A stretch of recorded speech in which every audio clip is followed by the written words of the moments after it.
Yung mga boss, ito yung problema ng ating aircon A3. Yan.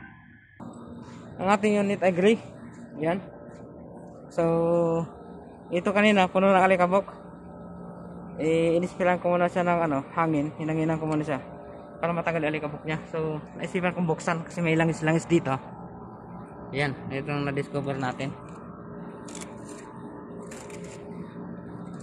May leak dito sa loob.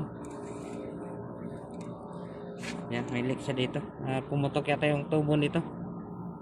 Mga langis. Pero mga boss, ang leak niya dito, oh. Ito yung kanyang leak. Sa katawan mismo. Butasan natin. Yan.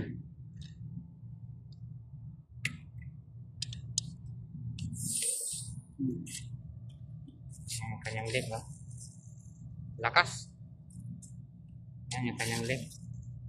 Sa katawan mismo ng compressor. Manipis siguro yung lugar na yan. Ano na yan?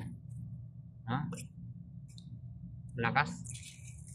Sa katawan pala kaya puro langis dito. Ang akala ko sa condenser. Akala ko dito. May mga langis yan dyan. Kaso dito pala sa compressor niya.